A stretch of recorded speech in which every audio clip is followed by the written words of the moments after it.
Hola, bon dia. Bon dia a tothom, bon dia a tots i a totes, gràcies per venir. Començarem puntuals, hi ha gent que està arribant, però bueno, com que al principi és la introducció, després ja s'aniran ajuntant. Començar...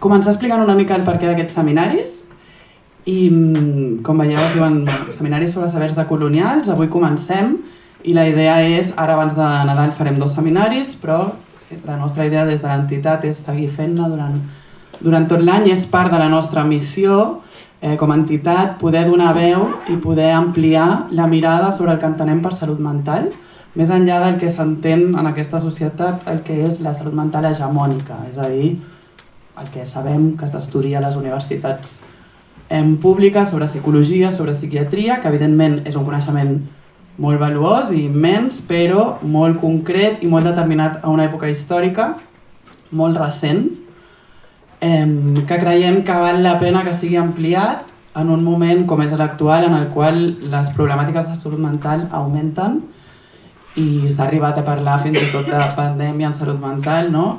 Tenim problemàtiques fortes, sobretot en població jove, però en tots els segments de la població hi ha molt malestar. Per tant, creiem que més que mai és un moment perquè ens obrim a tenir noves visions, noves metodologies, a complementar les metodologies que ja estan funcionant amb metodologies que han funcionat durant mil·lennis i que actualment han quedat una mica fora del que seria la legitimitat oficial, no? Quan parlem de decolonialitat, parlem dels sabers que han quedat fora de l'hegemonia del poder. És a dir, la colonialitat no és només en quant a fronteres, en quant a poder polític, etc., sinó que també és epistemològica. Sí? Des de l'època colonial, molts sabers que no han coincidit amb els valors fonamentals de la modernitat occidental han quedat exiliats, per això no estan a les institucions de coneixement, com poden ser les universitats, i evidentment estan exiliats per unes raons ideològiques i polítiques que reforcen el paradigma hegemònic. Això no és nou, ha passat en moltes civilitzacions, està passant també des de fa segles a Occident. El problema de tot això és que l'hegemonia, si és tancada a nivell epistemològic, va creant paradigmes tancats, civilitzacions on la pluralitat de pensament és qüestionada i on cada vegada més tendim cap al pensament únic. Sí? Des de molta intel·lectualitat no occidental, estem parlant d'Àfrica negra, estem parlant d'Àsia, s'està dient que preocupa que Europa actualment és un dels continents amb menys llibertat de pensament. Sí? Paradoxalment, perquè a Europa ens considerem la civilització que ha lluitat pels valors de la llibertat, no? I sobretot de la llibertat de premsa, la llibertat de moviment, etc. Actualment aquesta realitat en les últimes dècades s'està posant més en entredit, hi ha pols culturals al món molt més fèrtils, on el debat és més ampli i on hi ha més diversitat. Sí?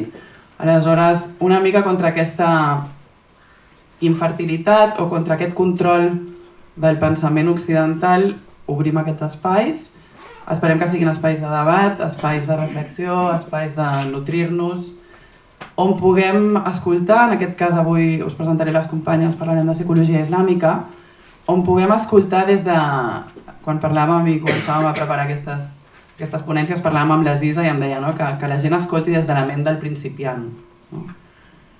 Davant del desconegut, davant de sistemes culturals i paradigmes que no són el propi, hi haurà moltes coses que em poden xocar, hi haurà moltes coses que no entendré a la primera, sí? I sortiran els prejudicis que la meva pròpia societat ha anat construint també contra tots aquests sabers. Aleshores, una mica us convidem a poder-vos posar en la ment d'algú que no sap res, no? Com assumir la ignorància des d'una visió d'humilitat, de no sé, vaig a obrir i vaig escoltar. Sí? El fet d'escoltar i rebre de manera activa ja és molt, i entenem que després cadascú tindrà les seves eines per a casa o amb les companyes, amb debat, acabar de donar-li unes voltes, discernir, veure amb què em quedo, veure amb què no, però com donar un espai, sí? Perquè si ens posem a jutjar des del principi, mentre escoltem, moltes vegades ja el propi coneixement queda com com entretallat, no? Sense més, només presentar per qui no ens conegui l'entitat. Som una entitat que es diu Retorna, treballem aquí al barri, estem assentades al barri, però treballem a tot Barcelona i treballem per la promoció de la salut mental integrativa. Sí? Treballem en col·laboració amb professionals mèdics de l'àmbit públic i treballem en àmbit públic intentant portar les metodologies més integratives, psicocorporals, portant el cos, portant l'espiritualitat de la mà de la psicologia a l'atenció pública. I una mica aquesta és la nostra funció en l'atenció i és la nostra funció també en la formació perquè totes aquestes... perquè un paradigma ampliat, diguéssim, pugui ser més real en l'àmbit públic. En l'àmbit privat ja el tenim. Barcelona sempre ha sigut una ciutat molt innovadora i on apareixen, no? Aquestes metodologies alternatives evidentment estan a Barcelona, però estan en l'àmbit privat i una mica el que volem és que puguin arribar a ser accessibles per tothom i que no depenguin del poder adquisitiu de la gent, no? Sense més, tenim avui psicologia islàmica, d'aquí 2 setmanes tenim medicina tradicional mediterrània, són les dues que farem aquest 2024, i les dues les hem escollit per començar perquè les dues tenen un arrelament a casa nostra, al territori enorme, sí? Quan parlem d'islam, avui les nostres companyes ens explicaran, però cal entendre-ho com una realitat autòctona. Sí? Hem de començar també a veure l'islam, evidentment neix en un altre territori, no? En un altre arbre cultural, però l'islam va estar a Catalunya 4 segles en hegemonia, sí? A València, a Balears 6 segles, tot l'alt àndalus és del segle VIII al segle XV, és a dir, la realitat islàmica veurem que avui evidentment serà protagonista i en la medicina tradicional mediterrània que treballem d'aquí 2 setmanes veureu que també és protagonista perquè grans metgesses i grans metges eren musulmans treballant aquí, igual que també hi havia evidentment jueus, etc. Però com veure també l'islam com una realitat que forma part de les arrels també catalanes. Sí? Si busquem una mica més enllà de la modernitat, trobarem a l'edat mitjana un islam esplendorós, trobarem ciència, trobarem arts, trobarem política de base islàmica que dona part de la identitat del que som. Sí? Vaig a presentar a les companyes que són les que han de parlar avui. Primer donar-vos les gràcies. Amb la UAFA fa molts anys que col·laborem, amb les ISA ens hem conegut més ara. Us les presento una mica a nivell formal, després elles ja es presentaran a nivell més personal o podeu ampliar.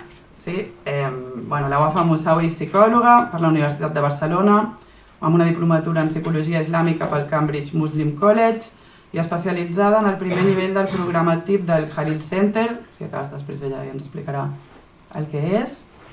Té més de 5 anys d'experiència treballant des d'una perspectiva culturalment sensible i espiritual, atenent en àrab, amazic, castellà i català per adaptar-se a les necessitats lingüístiques i culturals dels seus pacients.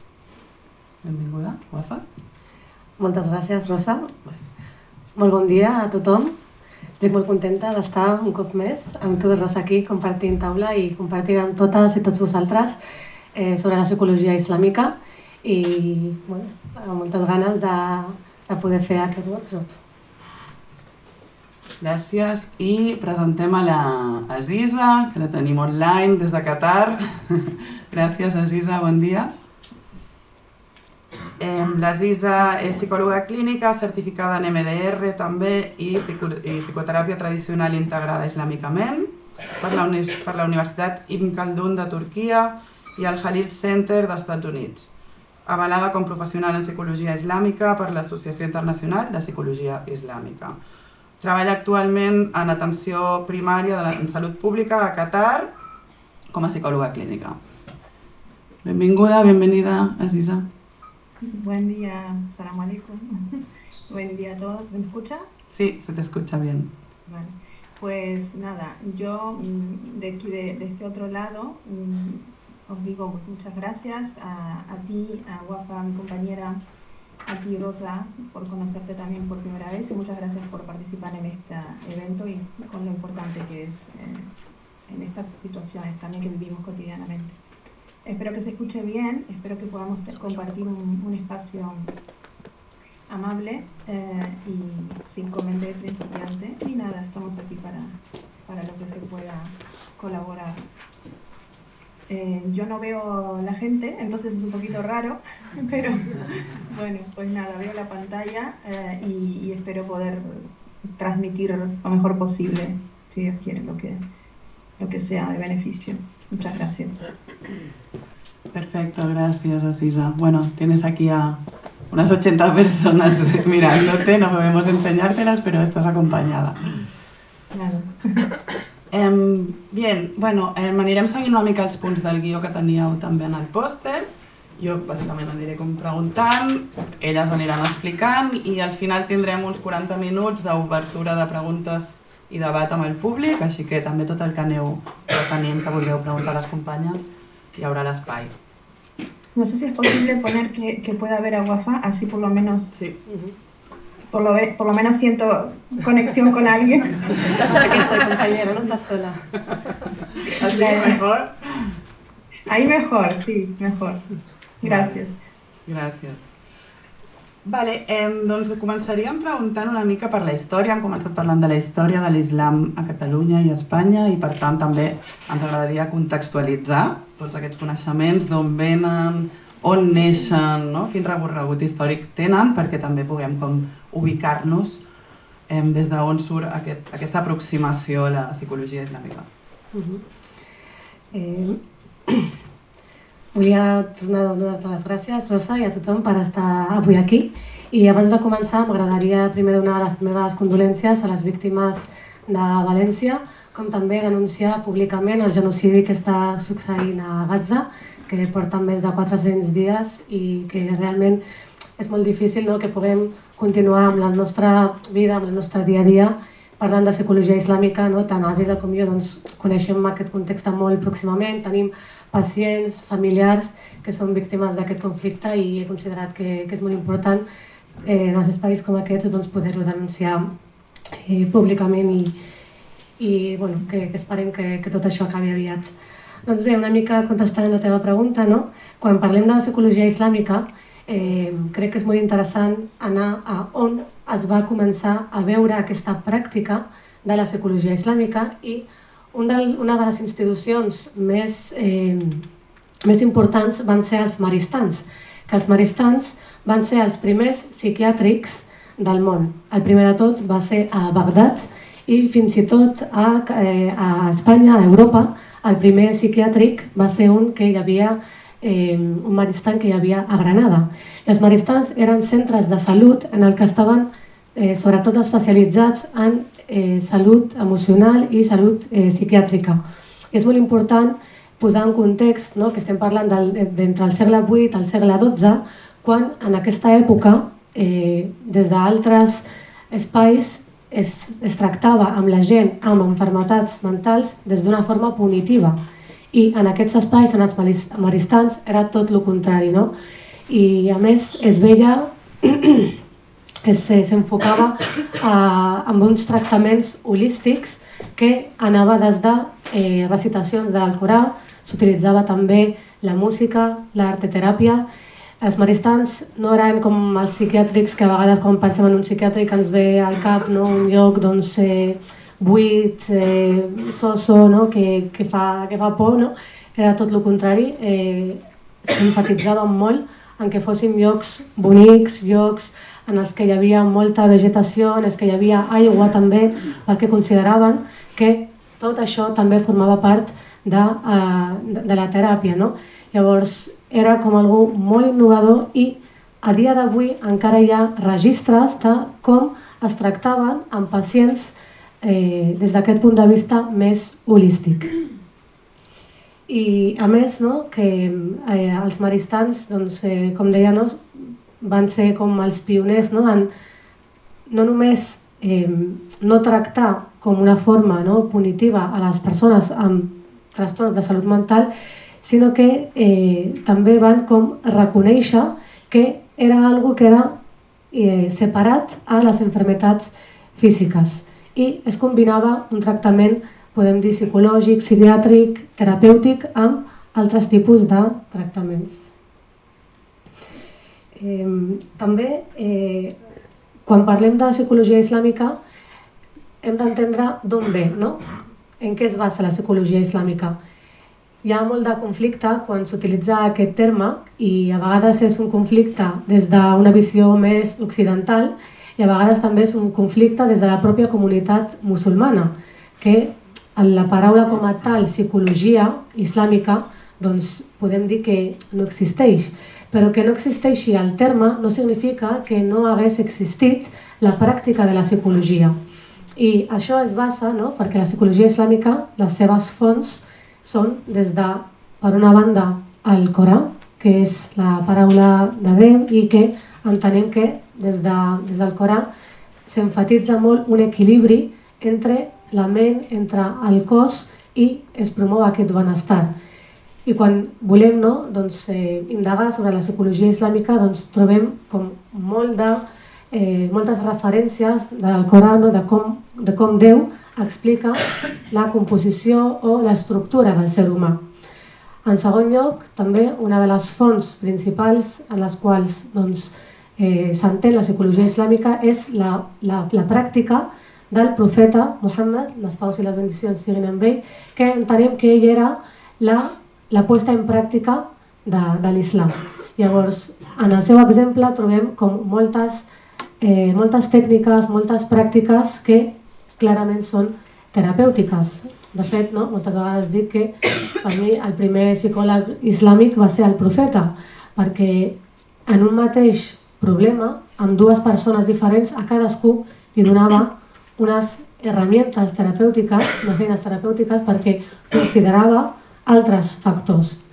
I, per últim, els savis musulmans, que són qui, després de la mort del profeta, juntament amb el Corà i amb tota la pràctica que el profeta va deixar, van començar a indagar, a escriure encara més i és el que coneixem des de termes islàmics, el coneixement de l'ego, del nafs, que és aquell element interior el qual al llarg de l'exposició anirem parlant, i com aquests savis, encara que no parlaven de psicologia islàmica, perquè a més antigament els savis no tenien una especialització en un camp en concret, eren polímates, és a dir, que eren coneixedors de moltes ciències, entre elles les ciències del ser humà.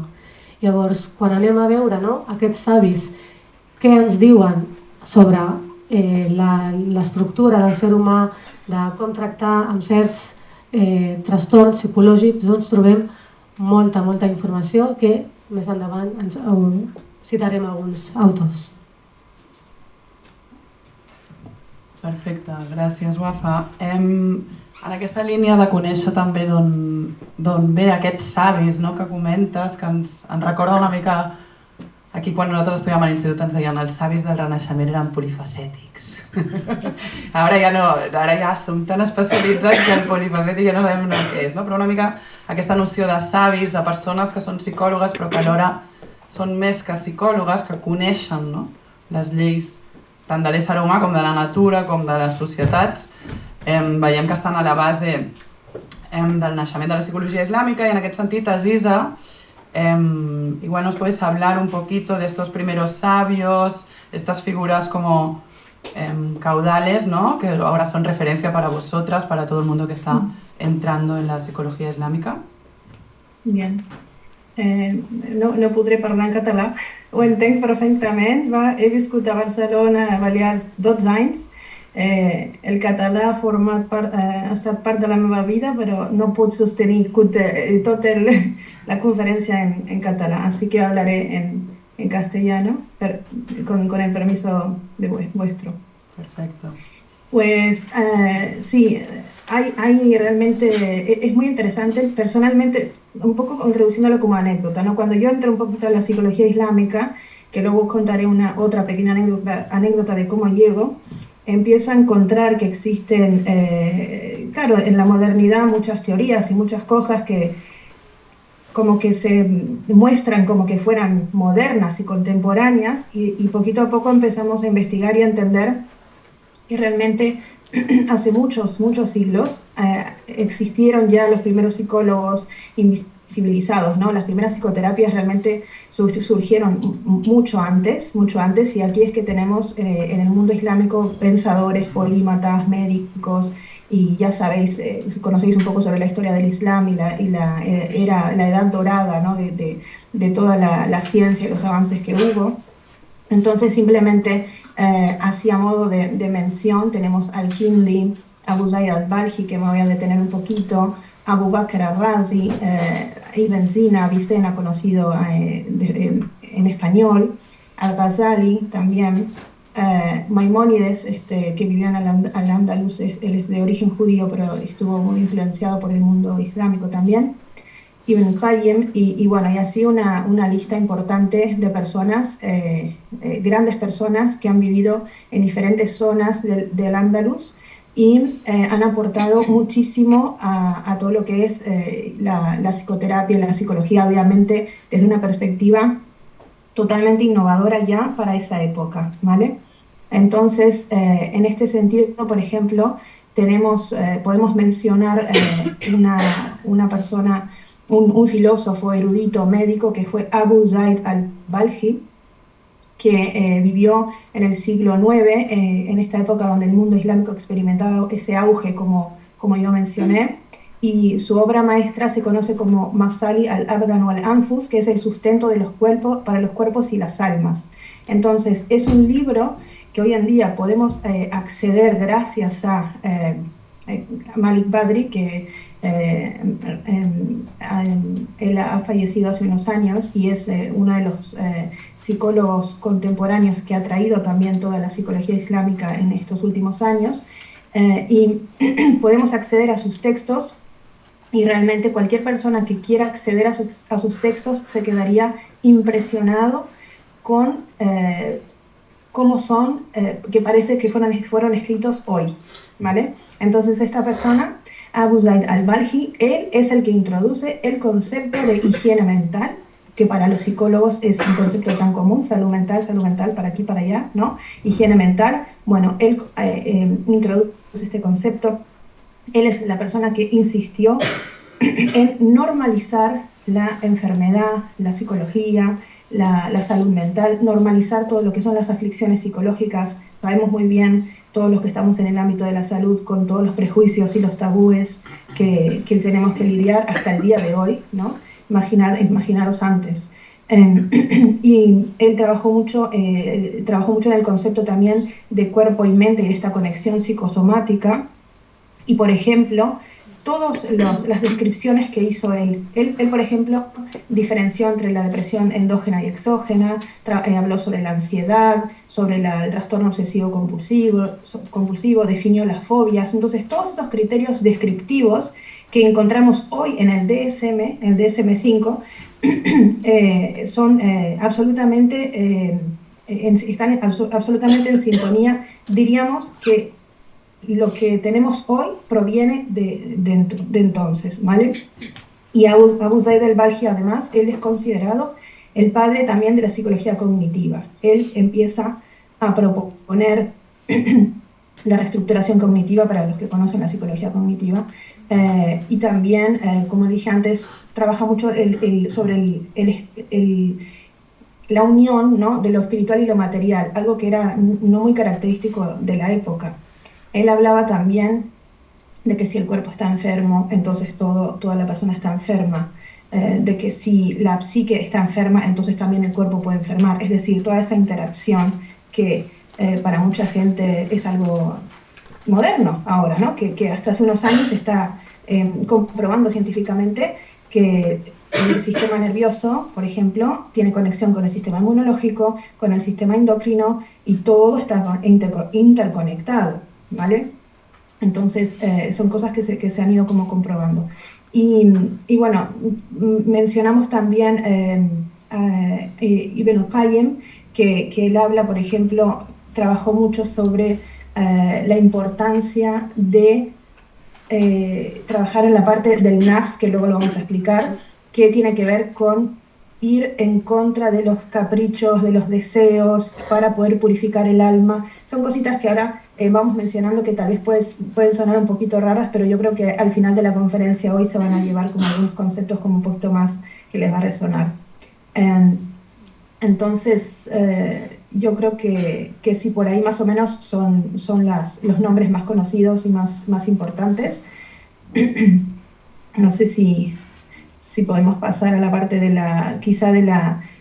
porque ¿quién es el que trae, ¿no? A mí me interesa mucho el papel de Malik Badri, que es el que, no Wafa, el que trae, recopila toda esta información, porque claro, ¿qué pasa? Hay mucha información que está en árabe, ¿sí? Entonces justamente se ha ido perdiendo a lo largo de los siglos por justamente esta colonización, ¿no? Y entonces se ha ido como exiliando ciertos conocimientos que alhamdulillah, algunos contemporáneos han ido como rescatando para nosotros. Totalmente. Sí, como comentaba nuestra compañera Aziza, todo este conocimiento que nos han dejado pues, estos sabios, ¿no? Al-Balji, Al-Kindi, todos estos que ha mencionado, como comentaba antes, ¿no? Mucha gente cree que la psicología islámica es un término moderno. Como decía antes, ¿no? Desde la comunidad islámica pues a veces también te cuestionan, ¿no? ¿Qué es esto? Si esto no existía anteriormente. Y lo cierto, ¿no? Es que en mi caso, por ejemplo, yo soy nacida aquí en Barcelona, porto tota la vida, no? Aquí vaig fer aquí la carrera, el màster, i sempre vaig trobar, no? Com aquesta necessitat de que havia de complementar aquests estudis amb tot el meu bagatge cultural, espiritual, no? Com que se'm quedava curts, no? Des de la meva pròpia experiència sentia que necessitava alguna més. Els meus pares són d'origen magrebí i pensava que quan acabés la carrera i el màster podria anar al Marroc, per exemple, i fer un postgrau, un màster i poder, no, doncs, complementar aquesta part que em faltava, no? La meva sorpresa va ser que al Marroc i a gran part dels països àrabs musulmans la psicologia que s'estudia és exactament igual que l'occidental. I això és degut a tot el colonialisme que hi ha hagut i la colonització del saber, com estava explicant abans Rosa. Llavors, aquí va ser quan jo vaig començar a indagar, no, pel meu compte i vaig descobrir que sí, que hi havia psicòlegs contemporanis que s'havien donat compte d'aquestes realitats, que ho estaven denunciant i que volien com rescatar tot aquest legado, no, que ens han deixat els savis musulmans i és el que he trobat, no, de la psicologia islàmica i de certes institucions que ho han rescatat i certs autors contemporanis molt importants. Entre ells destacar Malik Badri, que ell va ser una mica qui va començar, no, a parlar i a donar-se compte de que els musulmans, la psicologia occidental no encaixava realment amb els nostres principis. També parlava d'un concepte molt interessant, no? Que hi havia certs psicòlegs musulmans amb tota la bona intenció, el que intentaven fer era, vale, tinc la psicologia occidental, doncs vaig a complementar-la amb els meus coneixements islàmics, no? Que és el que ell anomenava la islamització de la psicologia. I segons Malik Badri deia, no, és que quan parlem de psicologia islàmica, les bases, els fonaments, són completament diferents, no? Com hem parlat abans, són el Coran, són la sunna, la pràctica del profeta, és tot el legat que ens han deixat els savis musulmans, que moltes vegades hi ha molts aspectes de la psicologia occidental que sí, que són d'utilitat i que sí que els psicòlegs musulmans i des de la psicologia islàmica la coneixem, però hi ha altres aspectes de base que no encaixen, no? Llavors ell deia, no, hem de construir la psicologia, rescatar tot el que tenim i el que encara ens queda per descobrir i per acabar de treure el suc a tot allò que ens han deixat els savis musulmans i començar a definir de nou la psicologia islàmica. I entre aquests autors coneguts, no sé si vols proyectar la imagen que tenemos para que les demos unos nombres y referencias.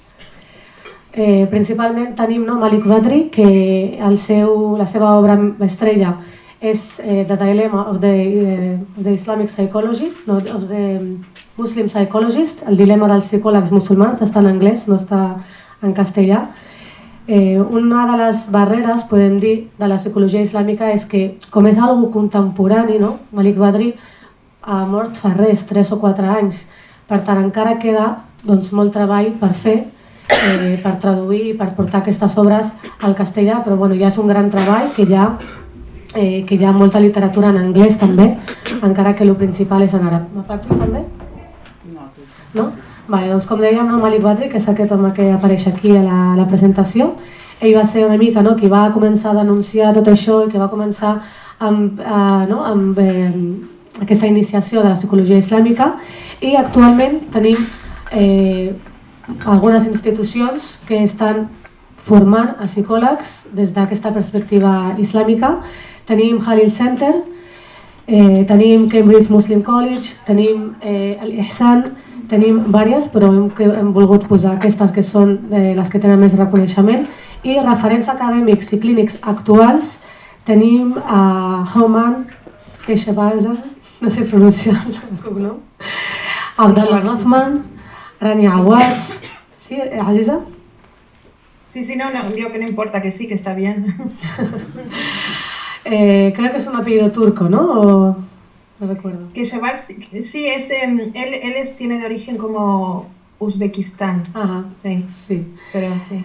Amber Hake, és a dir, que hi ha tota una rama científica, tota una gent, no, que està estudiant, que està fent articles, que estan aprofundint a dia d'avui tot el que és el camp de la psicologia islàmica. Vale. Voy a mostrar la previa simplemente para que se vea aquí los sabios, ¿no? O sea, es como, porque a veces son nombres como, hay personas que no los conocen, personas que los conocen. Podéis quedaros con estos nombres, sacar una captura de pantalla, ir ahí a investigar un poquito quiénes son, ¿vale? Y el que habíamos hablado antes también es Abu Zaid al-Balji, que estábamos hablando de lo otro, exactamente. Gracias. Pues como decía esto, ¿no? Pues actualmente los psicólogos musulmanes, ¿no? Rescatamos la psicología islámica, y estos autores, sobre todo, ¿no? Malik Badri, pues es un poco quien inicia este camino, y lo han seguido pues varios, ¿no? De hecho, Abdallah Rothman es su discípulo, podemos decir, entre otros. Perfecte, gràcies. Bueno, des d'aquí podeu indagar, no? És això, podem indagar en les fonts, en les bases, en aquest anar enrere i buscar una mica els orígens de les tradicions de saviesa, sí? Són coneixements que tenen un recorregut ampli i llarg, i dintre d'això que estàveu explicant, no? Totes aquestes bases fundacionals, tot aquest procés de construir el que la psicologia occidental i colonial diu això és, no? I des dels anys 50 sabem que hi ha també tant als Estats Units com a moltes altres parts d'Europa, no? Moviments que ja fan tots aquests esforços de descolonitzar la psicologia, igual que es intenta descolonitzar altres àmbits de coneixement, no? Però tindrem tot el que és la etnopsiquiatria a França, que intenta fer aquest treball, i molts moviments llatinoamericans també, sí, des dels anys 50, 60, 70, que estan treballant des de la psicologia antiracista, des d'aquesta deconstrucció del que la colonialitat ha dit que és, no? L'ésser humà és això i es tracta d'aquesta manera. Comencen, no, a sorgir les veus de països i territoris colonitzats a dir, un moment, no?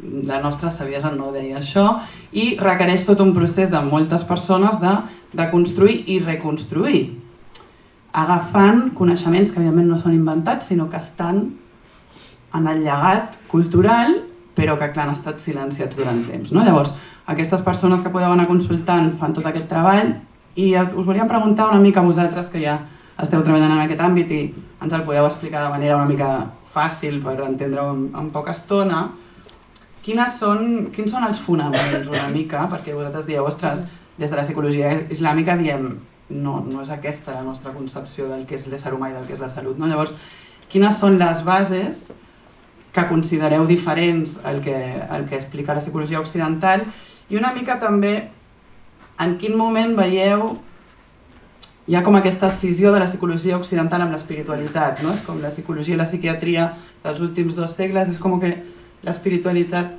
queda com si fos d'un altre àmbit, tant d'acció com de coneixement, i en canvi en aquests sabers, tant avui com en altres que anirem treballant, veurem que, com dèieu vosaltres, és holístic, per tant, no hi ha aquest divorci entre psique i entre lo psicològic i lo anímic, per dir-ho d'alguna manera, no? Fins a quin punt en la psicologia islàmica, no? L'espiritualitat és un factor a tenir en compte, i quines són les bases que considereu que realment són diferents al que aquí es promulga? Quan es parla de psicologia, no? Algo que sobta molt és que psicologia què vol dir? Vol dir l'estudi de l'alma, no? I quan cau la Iglesia és com que s'intenta separar tot el que sigui religiós, tot el que té a veure amb l'alma, tot el que té a veure amb l'espiritual de les ciències, no? I s'intenta com fer que la psicologia sigui algo completament científic, i això el que fa és que queda molt reduït, no? O sigui, des d'un punt de vista occidental, la psicologia és molt reduccionista. Només té en compte la ment i el cos, no? El cuerpo i l'alma, i poc més. Quedant fora tot el que és la part espiritual, la part de l'alma, quan, irònicament, no? La psicologia vol dir això, no? L'estudi de l'alma. Llavors, quan parlem des d'un punt de vista de la psicologia islàmica, parlem de que aquesta mirada reduccionista el que fa és que aquest model empíric, des del qual s'intenta, no? Com enfocar la psicologia, únicament té en compte els aspectes que són visibles, els que es poden quantificar, els que es poden medir, i des d'un punt de vista, no? Ja no només de la psicologia islàmica, no? Sinó que des d'altres formes del saber queden fora els aspectes del no vist, els aspectes espirituals, els aspectes religiosos. Per tant, és molt més reduït, no? I des d'un punt de vista de la psicologia islàmica versus l'occidental, el punt de vista és més holístic, es té en compte altres elements que entrarem en ells en profunditat més endavant, no? Com és l'ànima, clarament, no? Aquesta part espiritual, aquesta part més intel·lectual, que no és ment, és diferent, que és més la part racional, el que seria la ment, la part intel·lectual, podem dir-ho, que seria l'aql, que ara ho explicarem amb més detall, la part del nafs, aquell ego, aquell jo interior, i per últim, el cor, no? Aquest sí que crec que és un element que és molt distintiu respecte a les altres formes d'interpretar la psicologia. Per tant, la psicologia islàmica és com que intenta ampliar aquesta mirada, que és, no? Com dic, tan reduccionista, tan simple de l'ésser humà, i no només és ment-cos, sinó que hi ha moltes més coses que entran en joc. ¿No, Aziza? Sí, quería comentar que exactamente como lo dices, de repente hoy en día, hace ya años, hay de repente corrientes, ¿no? Que empiezan a incluir la perspectiva espiritual, ¿sí? Por ejemplo, empieza ya con la psicología transpersonal, diferentes referentes, ¿no? Ken Wilber, Stanislav Grof, hay un montón de referentes que incluyen el aspecto espiritual, ¿vale? Entonces, ¿qué pasa? ¿Cuál es la diferencia? Que al final ese aspecto espiritual, es decir, que si bien está contemplado en ambas, ¿no? En Occidente y en Oriente, en algunas de las de Occidente, sí, West and East, ¿no? Oriente y Occidente, pero el núcleo de entendimiento es diferente. ¿Se entiende? O sea, el núcleo del entendimiento es diferente. ¿Qué quiere decir? Que para la psicología, digamos, más bien del Occidente, de todo lo que es Europa, Estados Unidos, o sea, el Occidente, el núcleo siempre está centrado en la persona y en las necesidades de la persona y la satisfacción y su placer o su autorrealización o su parte como un poquito más baja, ¿no? de esta vida, digamos, ¿no? Porque también desde la perspectiva islámica, para nosotros esta es una parte, esta vida, luego hay otra. Entonces, ¿no? Por eso es importante entender cómo concebimos al ser humano, entonces cómo vamos a intervenir en él. Si lo concebimos de diferentes lugares, de diferentes enfoques, la intervención va a ser diferente, ¿no? Entonces, si bien quizá varios modelos también modernos pueden contemplar lo mental, lo espiritual, lo físico, lo emocional, lo cognitivo, lo social y todas esas dimensiones que conforman a la salud, ¿vale? El entendimiento es diferente. Entonces, muchas veces el núcleo del musulmán o de la psicología islámica va a estar más puesta en la conexión con su creador, la capacidad de poder realizar y trascender su ego, lo que es su nafs y lo que vamos a hablar ahora en un ratito. Entonces, esa es la diferencia y no está tan centrado en la persona. Entonces, podríamos decir, es como más colectivista, individualista, la diferencia. Hay como formas de verlo, ¿no? Pero yo creo que eso es importante. Y luego también algo que es interesante mencionar es el concepto de salud mental desde la psicología islámica, ¿no? Como para la psicología islámica, la perspectiva importante radica en que la salud está dada por la capacidad de esa persona de poder, de alguna manera, someterse a su creador, es ser libre de los placeres de esta vida en el sentido general. No queremos decir que está mal tener placeres y tener satisfacciones, obviamente, pero todo tiene que ir equilibrado, ¿vale? O sea, porque si estamos solamente fijándonos en la parte más baja del ser humano, entonces nos volvemos individualistas, hedonistas, egoístas y todo eso, ¿no?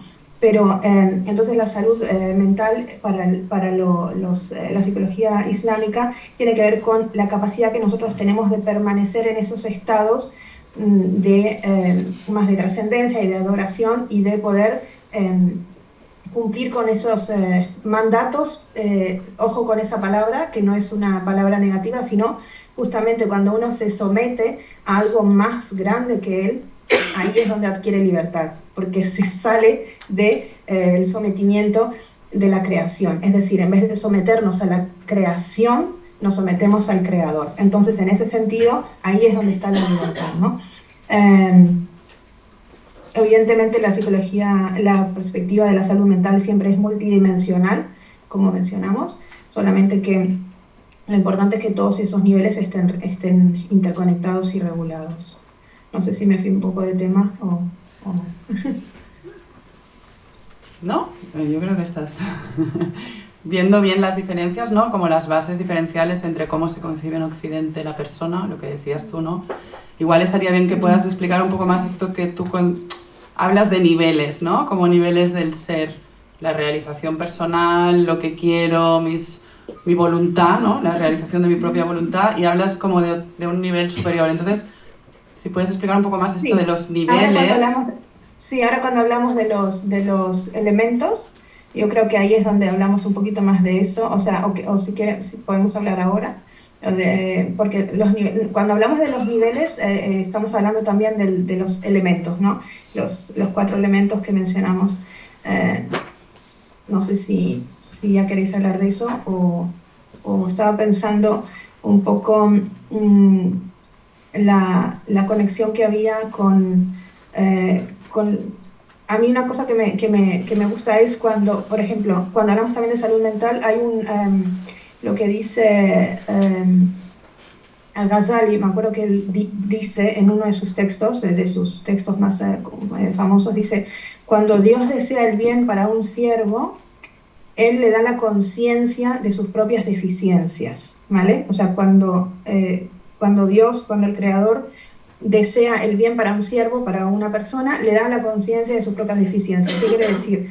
Que ahí empezamos a darnos cuenta y a aprender que el camino hacia la salud psicoespiritual empieza por la conciencia sobre uno mismo, ¿vale? Y este es como cuando tú, Rosa, hablabas de niveles, ¿no? O sea, la conciencia de uno mismo, o sea, es algo muy fundamental para lo que es la salud, ¿no? Entonces, y luego él explica un poco más cómo se adquiere esa conciencia,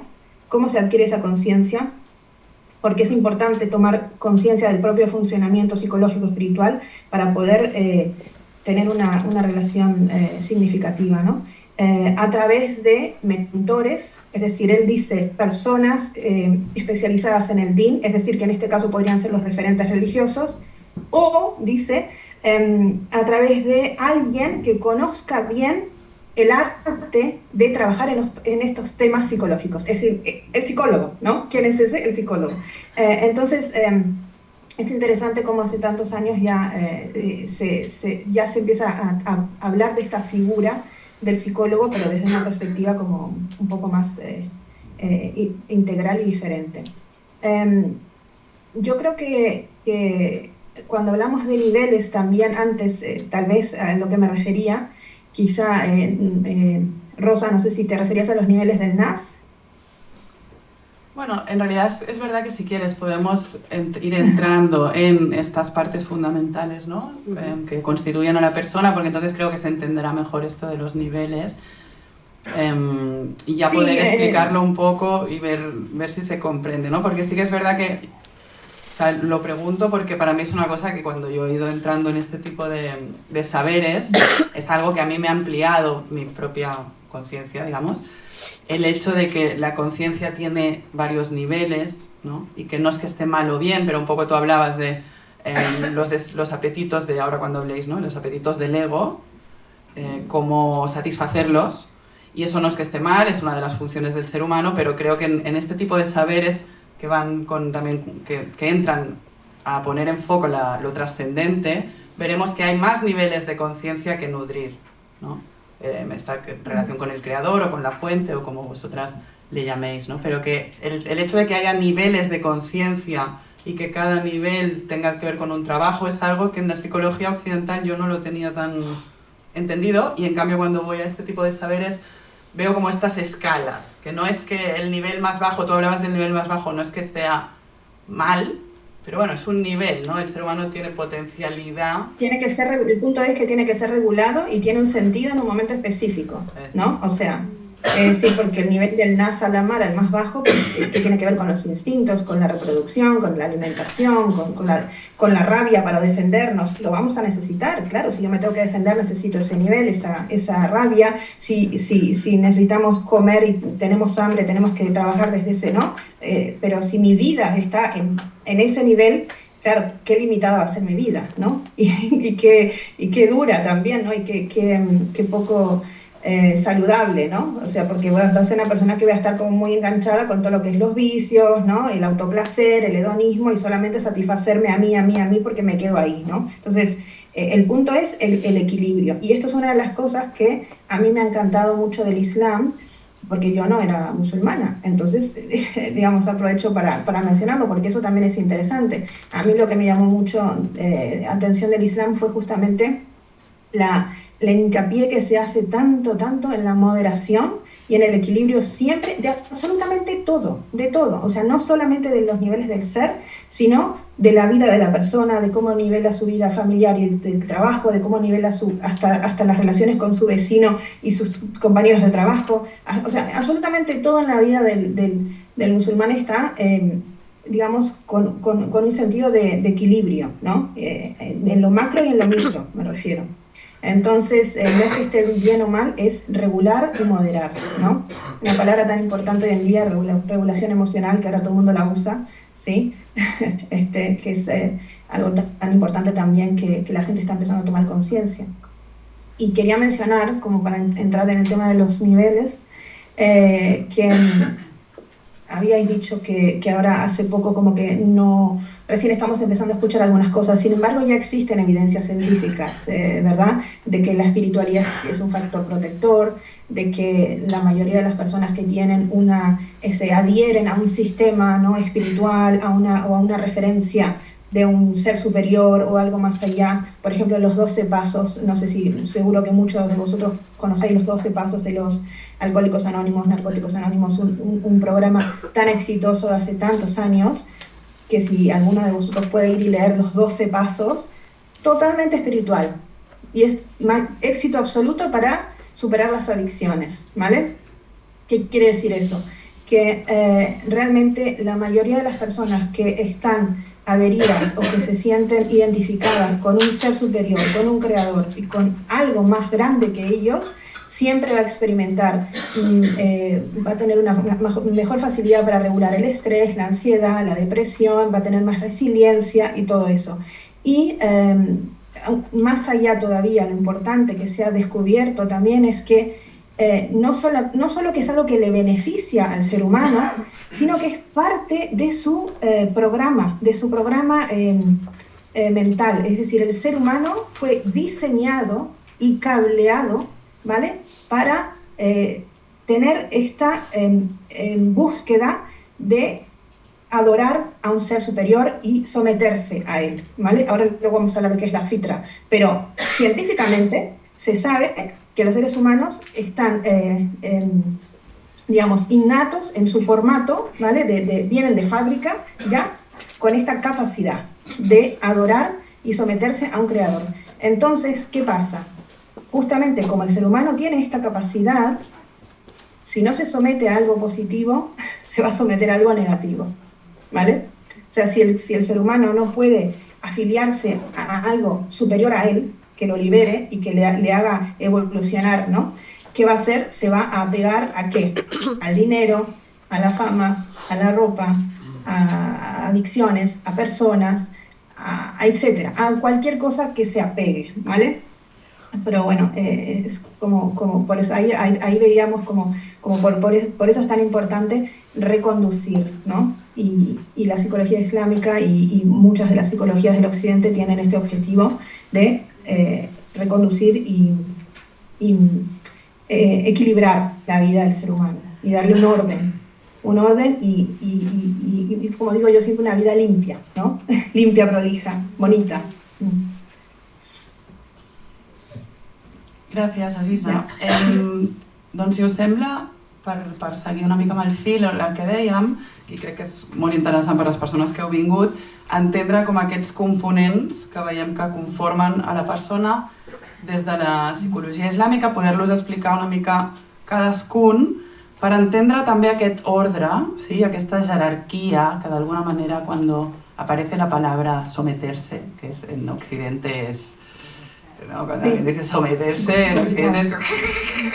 Sí. Cortocircuito, tiene que ver con... También ver, ¿no? Què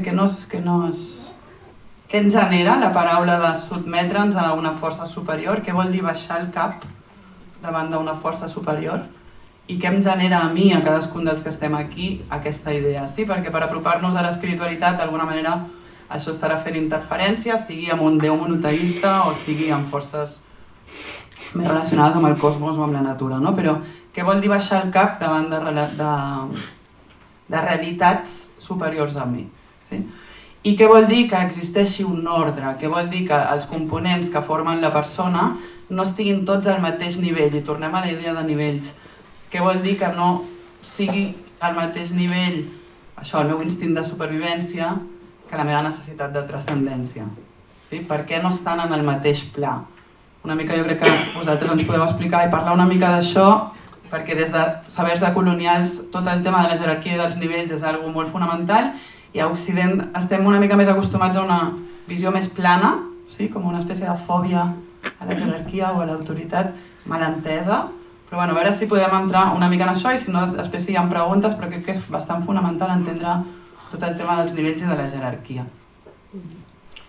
Gràcies, Rosa. Quan parlem dels diferents elements o els diferents nivells que componen l'ésser humà, des d'un punt de vista de la psicologia islàmica, parlem de 4 elements que en un inici no estan en un equilibri, però el projecte de l'ésser humà és constantment aquest desenvolupament personal per aconseguir aquest equilibri emocional, psicològic, espiritual, personal, i partim de 4 elements.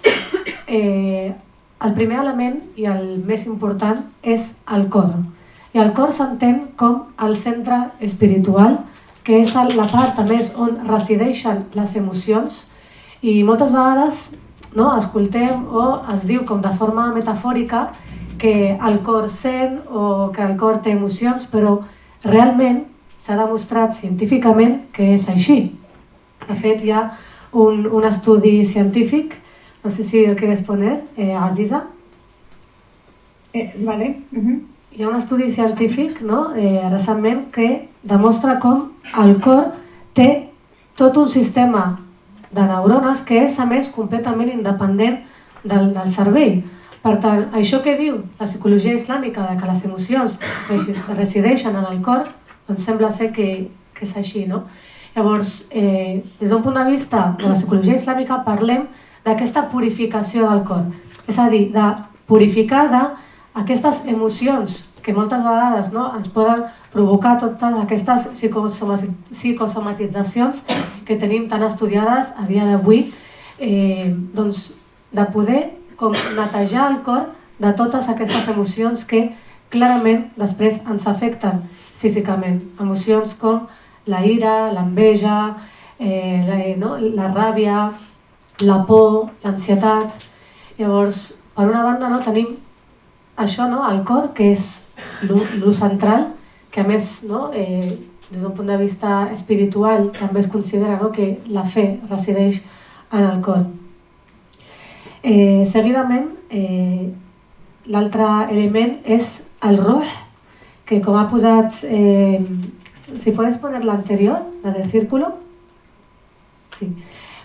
Com veiem en aquesta diapositiva, tenim aquests 4 elements que la idea és que estan interconnectats, tot i que parlem de 4 elements separats, o sigui, la idea és que hi hagi un equilibri, com hem comentat, i l'altre element és el ruh, que el ruh és aquesta alma, que és el que més s'ha vist una mica castigat des d'algunes corrents psicològiques. Llavors, entenem l'ésser humà com un ésser que té aquesta part espiritual, que té aquesta predisposició a connectar amb lo diví i que és una part fonamental que quan no hi ha aquesta connexió, doncs afecta al nostre benestar emocional i, com comentava abans també la Aziza, que l'ésser humà està com dissenyat i de fet hi ha tota una ciència que parla de la intel·ligència espiritual.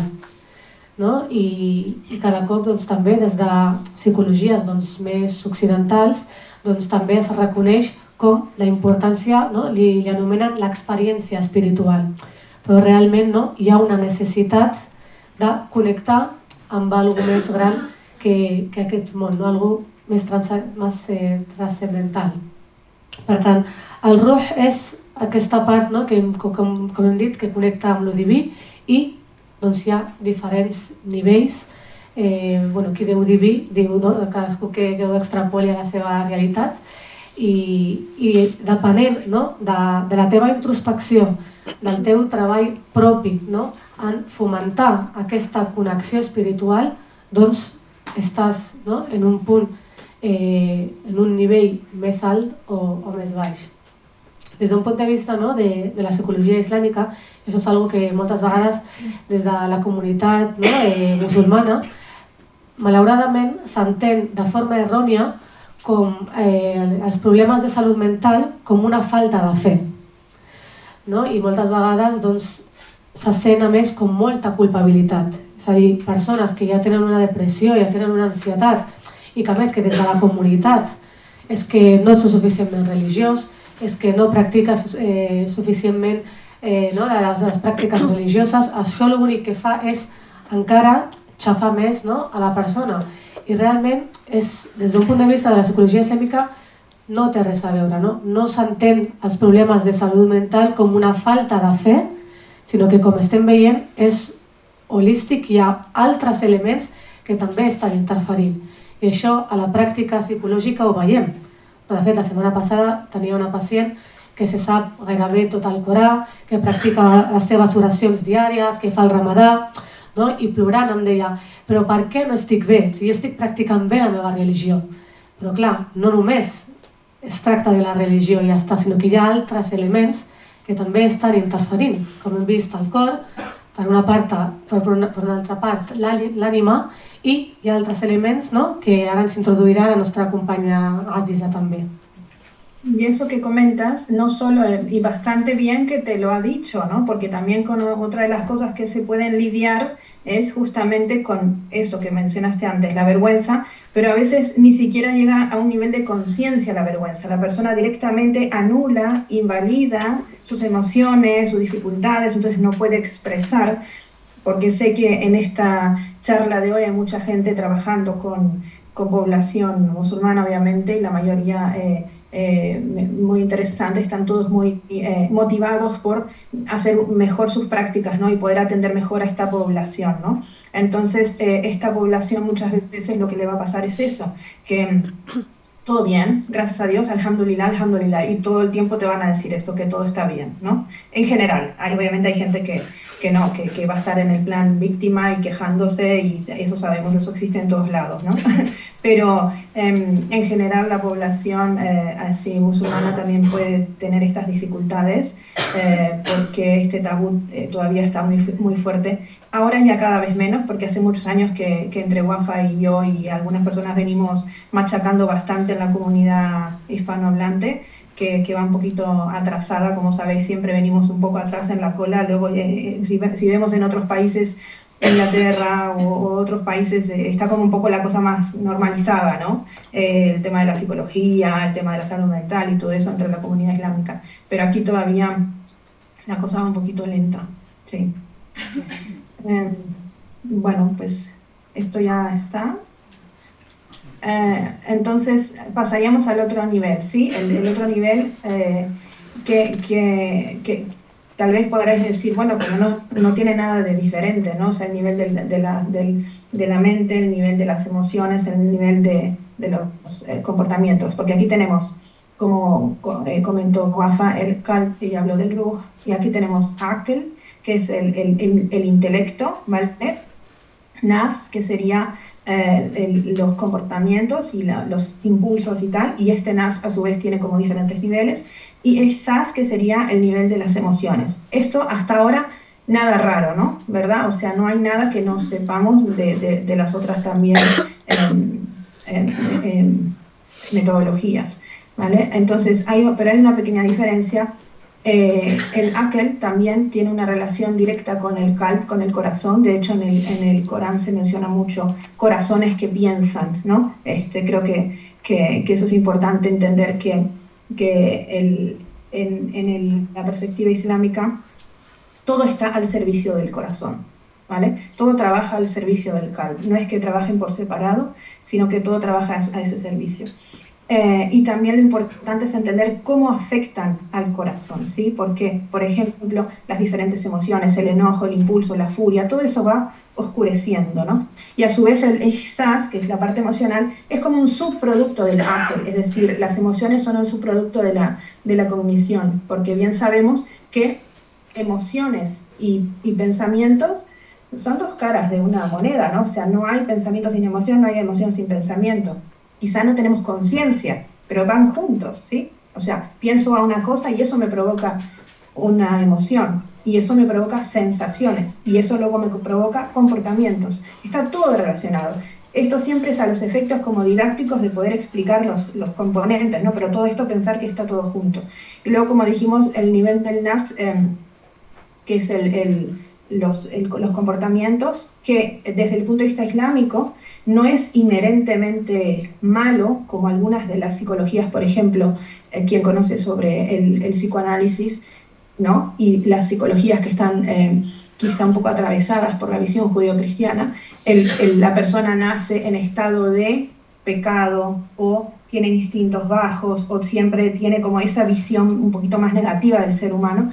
Sin embargo, desde el punto de vista islámico es justamente al revés, ¿no? Es decir, el ser humano es inherentemente bueno, con una predisposición y una fitra que es como un sello de fábrica que le permite buscar el bien, saber qué es la justicia, conocer, discernir entre el bien y el mal, pero el contexto y también partes internas, esto también es verdad, o sea, el nafs puede tener tendencia, como lo mencionamos antes, hacia lo bajo o hacia lo elevado, ¿sí? Entonces está en nosotros poder trabajar para regularlo, ¿vale?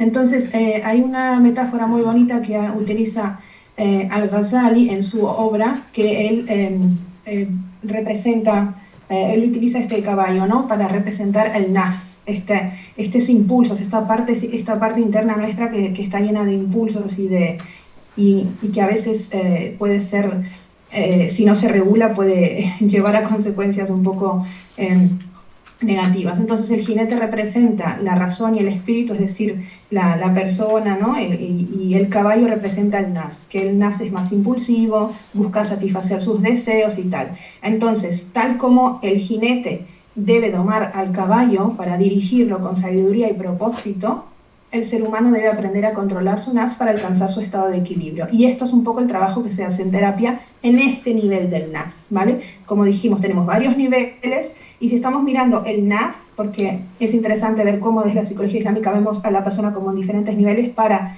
estratégicamente poder intervenir, ¿no? Luego obviamente todo está conectado, ¿no? O sea, simplemente para poder trabajar regulando sus impulsos y tal. Entonces, simplemente un ejemplo, ¿no? O sea, es como una persona que tal vez no esté pudiendo levantarse temprano porque simplemente quiere dormir. Vale, punto. O sea, el ejemplo, ¿no? Entonces sería, esa persona está siguiendo como sus impulsos, ¿no? O sea, y de repente eso le trae consecuencias negativas. Llega tarde, no cumple con sus tareas, etcétera, etcétera. Entonces, ¿qué tiene que hacer la persona? Pues autorregularse, autocontrolar los impulsos y tal. Yo digo, estoy traduciendo porque a veces puede parecer como que estamos hablando de cosas como muy raras, pero es bajado a la tierra, a tierra es eso, ¿no? Tengo la meditación. No sé, que venía acá. Creo que nos saltamos algo. ¿Cómo hacemos? No, está bien. Si queréis hacer la meditación, es buen momento. Luego pasaríamos a los casos, como para poner todo esto que habéis contado ya en casos concretos, para que la gente pueda entender cómo se trabaja. Porque no sé cómo vamos de tiempo por eso, porque yo, como no estoy controlando mucho, yo creo que está bien, ¿sí? Estamos bien. Vale, perfecto. Vale, entonces, bueno, no sé cómo va la gente por ahí. Me gustaría que Wafa, que los mires a la cara y veas cómo están, que tienen cara de miedo, de susto, de aburridos. Cuéntame. Cara de entusiasmados y con muchas ganas de ir a escucharte, de hacer la meditación. ¿Sí? Vale. De conectar con el corazón, con el centro del ser humano. Vale, entonces... bueno, la idea es hacer una pequeña, como para cortar un poco la parte intelectual, ¿no? O sea, metemos aquí este como break, un momento necesario. Bueno, yo no os veo, ¿vale? Pero me fío de ahí de mis compañeras. Así que la idea es que vamos a hacer una breve meditación de 5 minutos que le llamamos heartfulness, no le llamamos mindfulness, ¿sí? Porque nuestro centro es el corazón y no la mente, ¿vale? Entonces le llamamos así. Entonces voy a pedir que simplemente vayan tomando contacto con su cuerpo, con la silla. Si por ejemplo, si hay gente que está escribiendo algo, si tiene algo en la mano, pues que lo deje, que un poco que se relaje, que deje las cosas en el suelo, que simplemente acomode su cuerpo y chequee cómo está sentado, cómo está su corazón, cómo está su cuerpo. Toma contacto con la respiración, es decir, simplemente observa cómo está, no tienes que hacer absolutamente nada, ¿vale? No tienes que hacer nada, solamente observa cómo está tu respiración, observa cómo está tu postura física, si hay alguna tensión, observa tus pies, la planta de los pies están sobre el suelo. Comienza encontrando una postura un poquito más cómoda, relaja los hombros y apoya suavemente tus manos sobre tus rodillas o en tu regazo y cierra los ojos un poquito si te sientes cómoda o cómodo con cerrar los ojos, y si no te sientes cómodo con cerrar los ojos, los puedes como relajar un poquito mirando como para el suelo, como para que sea una cosa más relajada, que tu sistema nervioso no esté activado mirando los estímulos de tu alrededor. Entonces toma una inhalación profunda y exhala lentamente. tomando un poquito más conciencia de la respiración y cómo entra el aire en tu cuerpo y sale, llevando la calma y serenidad a cada rincón.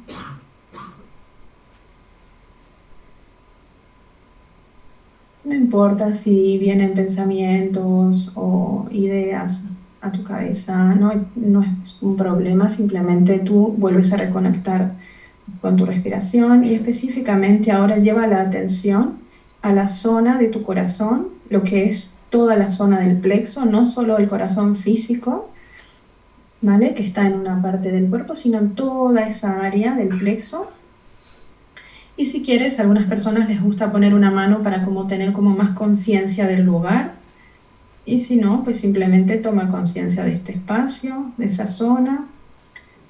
Y intenta hacer un pequeño gesto con tu cabeza, como agachando un poquito tu cabeza, como si tu cabeza se estuviera dirigiendo a tu corazón, ¿vale? En una postura como de estoy consciente de mi corazón, estoy atenta a esta zona, atento a esta zona.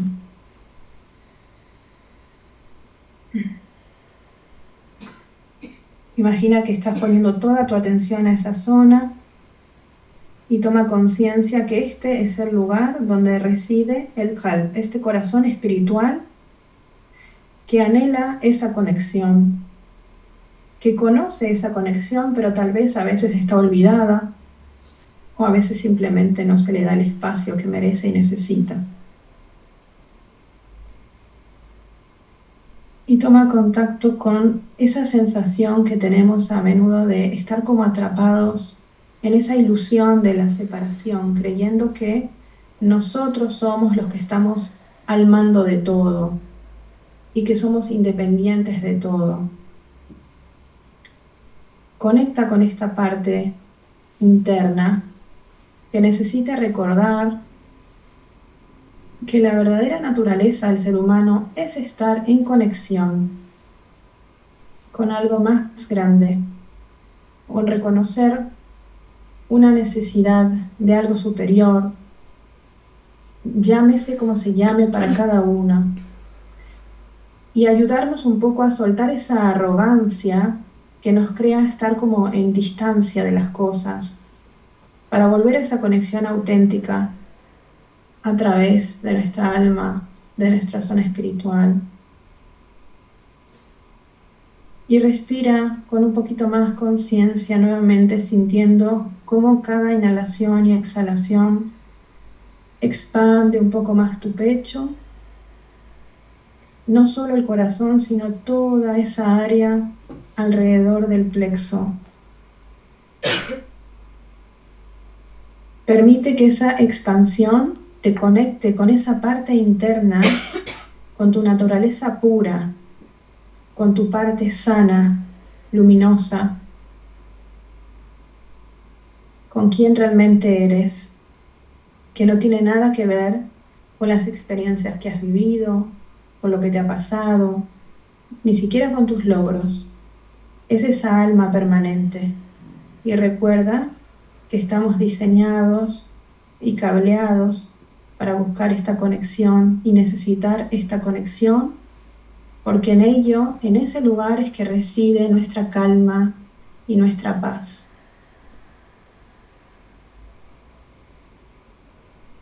Inhala y exhala y toma conciencia una vez más cómo cada vez que nos alejamos de este espacio interno, de este espacio seguro, inevitablemente nos sometemos a muchas cosas que tal vez nos hacen daño o nos apartan de un camino más tranquilo. Incluso hasta a veces nos hace esclavos y no llena nuestro corazón. Pero cuando recordamos que somos más que eso, nos liberamos y volvemos a nuestra esencia.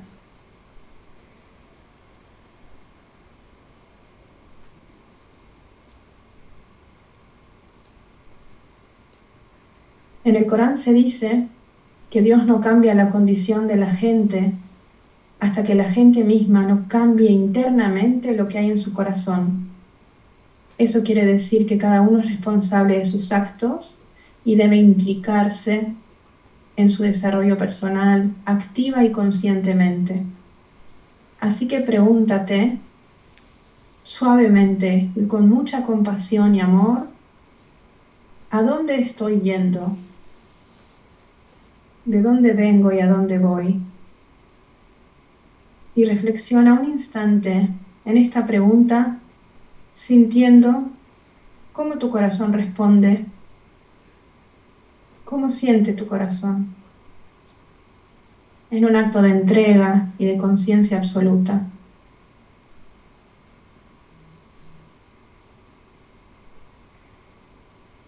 Nuestros corazones son como el agua en ebullición. Nuestras emociones pueden ser muy intensas, efervescentes, pero a veces necesitamos atravesar ese fuego para calmar el corazón, enfrentando tal vez resentimientos, apegos, hábitos no saludables, ansiedad, miedo.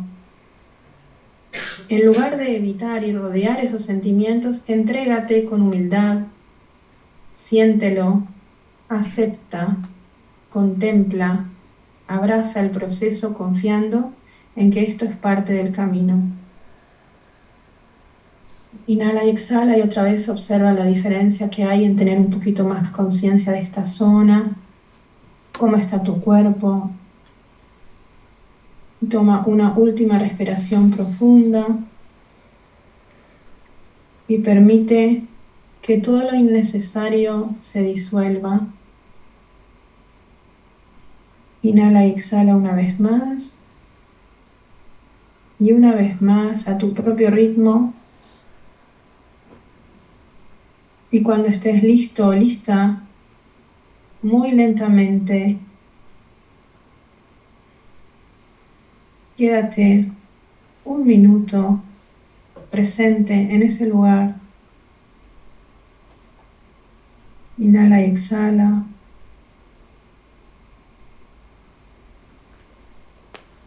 Y trae contigo esa sensación de claridad y serenidad. Cuando estés pronta, cuando estés lista, abre los ojos muy lentamente, mirando tu espacio alrededor con mucha compasión y calma. Bueno, vamos volviendo entonces con una meditación flash.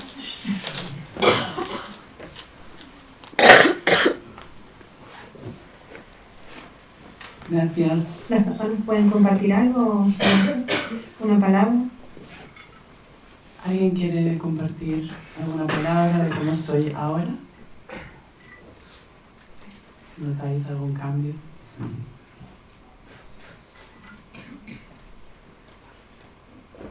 Mucho mejor. Hay una compañera que dice mucho mejor.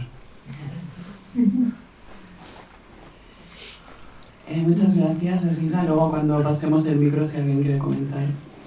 Sentiros libres. Aquí ha cambiado el campo, que dicen, ha cambiado un poco el tono de la sala, ¿no? Gracias por hacerlo y hacerlo a la distancia, que es más difícil. Pero bueno, creo que es importante que entendamos cuando hablamos de saberes decoloniales y cuando hablamos de saberes no modernos, ¿sí? Más previos a la época moderna de la ciencia positivista, que no quiere decir que no estén comprobados, pero no están comprobados por la ciencia positivista. Pero es importante que linkemos la experiencia con el conocimiento, ¿sí? Es decir, el corazón en el centro y todos los elementos con un orden. Hay un orden porque el corazón manda, el corazón es el elemento central, por eso hay un orden. Y me gusta que nos hayas hecho esta meditación, Asisa, para poder entender que estos conocimientos son frutos de la experiencia de la gente. Es decir, no es conocimiento especulativo, no es teoría, no se habla de corazón desde una visión teórica y durante milenios. Se habla de corazón durante milenios porque la gente ha experimentado el corazón. Se habla de niveles de corazón sano y corazón oscurecido porque la gente ha sentido la diferencia entre un corazón de una determinada manera y de otra. Entonces, es importante porque ahora estamos acostumbrados con el pensamiento científico que si hay un artículo que lo demuestra es verdad, ¿no? como lo ontológico que dice el artículo, cuando no había ciencia positivista, la verdad también era la experiencia. El conocimiento explica la experiencia, no al revés, ¿no? Entonces eso es importante porque veremos que el corazón es central aquí, el corazón es central en el budismo, el corazón es central en muchas cosmologías indígenas de Latinoamérica, también de África Negra. Es decir, el corazón es un centro en psicología y en espiritualidad, podríamos decir transcultural, ¿no? Entonces, ¿por qué? No lo sé, pero en todo caso hay que entender que están experiencias humanas de milenios detrás de conocimientos, ¿sí? Entonces, por eso, cuando lo sentimos o vamos entrando, podemos entender que después vienen las palabras y los conceptos, pero que la gente ha experimentado todo esto, ¿sí? Para humanizar el conocimiento, que no que lo veamos como algo teórico y frío. Bueno, tenemos un momentito más para si queréis explicar algunos casos, que habíais dicho que era una buena manera de aterrizar toda la teoría, además de esta espléndida meditación que ha hecho la compañera Aziza. Pues presentamos los casos que hemos preparado. Pongo, ¿lo ponemos en pantalla o no? Sí, ¿no? Para leerlo. Sí. A ver si se ve. ¿Se ve? Sí. Si quieres lo leo para la gente que no lo pueda ver bien. Sí, lo voy a abrir. Es que no sé qué. Dame un segundo. No, un minuto, que se me quedó como aquí.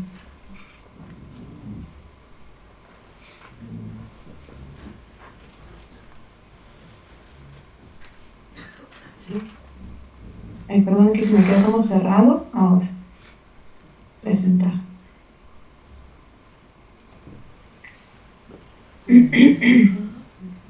Sí. Bueno, pues aquí, por ejemplo, ponemos un ejemplo, ¿no? O sea, como para aterrizar un poquito. Entonces, el caso, tenemos una persona que es un hombre de 40 años que emigró a un país occidental debido a conflictos en su país de origen. Aunque tiene una vida estable, enfrenta una sensación constante de desconexión y apatía hacia sus objetivos personales y religiosos. Karim está atrapado en un ciclo de autocomplacencia y falta de autocontrol, lo que le hace sentirse emocionalmente desganado y poco motivado. Duerme hasta tarde, se deja llevar por sus impulsos y deseos, luego siente una frustración interna debido a su incapacidad para actuar con disciplina y enfoque. ¿Vale? Nada muy raro de lo que le puede pasar a cualquier persona, ¿no? Además, esta persona también tiene ciertas adicciones, ¿no? Por ejemplo, o beber en exceso, comer en exceso, o beber también, o fumar, de repente algunas adicciones, ¿no? Que esa persona luego se siente con mucha frustración porque no puede controlar, ¿vale? O sea, tiene un deseo de controlarlo y como no lo consigue, lo pierde. Entonces, evidentemente que no es una formación, ¿no? Este caso, de repente es más para una formación, pero ahora hemos hablado de 4 elementos. Sí, hemos mencionado un elemento que era hemos mencionado el elemento que es las emociones, hemos mencionado el intelecto y hemos mencionado el nafs, ¿vale?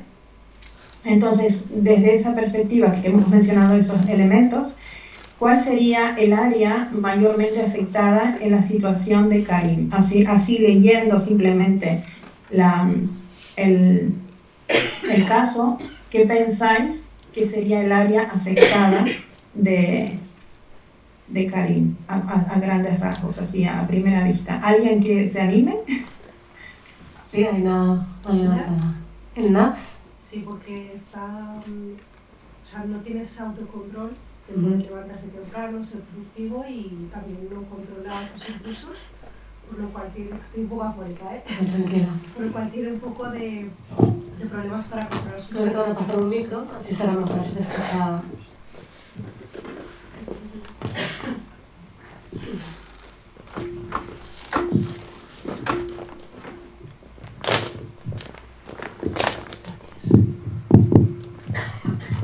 Pues bueno, he comentado digo que pienso que es el NEPS, porque tiene problemas de autocontrol y también de disciplina. Aunque él quiera levantarse temprano, ¿así? ¿Mejor? Vale. ¿Se me ha escuchado? Repito. Vale, pues pienso que es el NEPS porque tiene problemas de autocontrol y también de disciplina. Al final no es capaz de poder acostarse temprano y tampoco es capaz de controlar su NEPS en el sentido de no acercarse a malos hábitos como pueden ser pues, las adicciones. ¿Has escuchado ayuda? Sí, sí. Ajá, ¿y las demás personas le parece también? O... Ayuda a la mano levantada.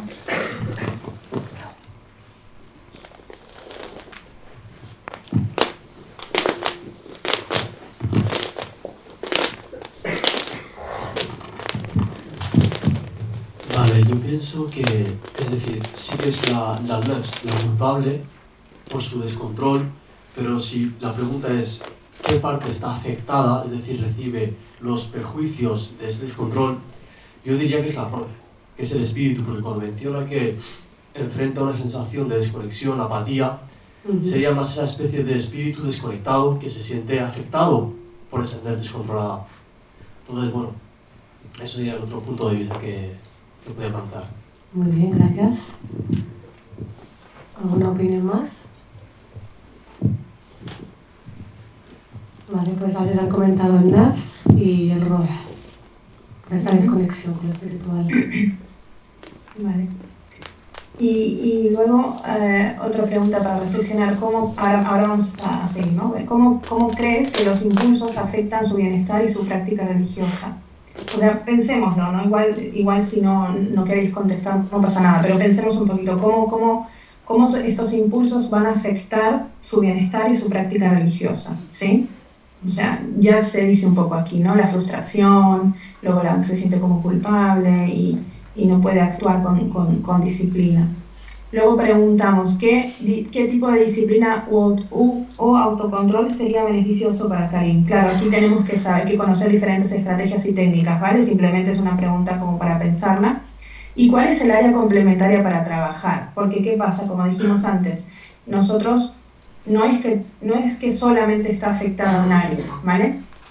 Como bien comenta el compañero también. Evidentemente hay otras áreas afectadas. ¿Por qué? Porque el ser humano está todo interconectado. Lo que pasa es que nosotros lo que hacemos siempre es buscar cuál es el área central para empezar a trabajar desde ahí y después vamos trabajando en las áreas complementarias y vamos agregando, evidentemente, porque todas las áreas tienen que ser trabajadas. Pero siempre hay una o dos que son las que están más afectadas, ¿vale? Eso es importante.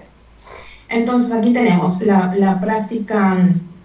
La principal área afectada es el NAS, evidentemente, como comentamos, por las inclinaciones conductuales, porque él está, y antes preguntamos, la pregunta era, ¿cómo crees que los impulsos afectan su bienestar y su práctica religiosa?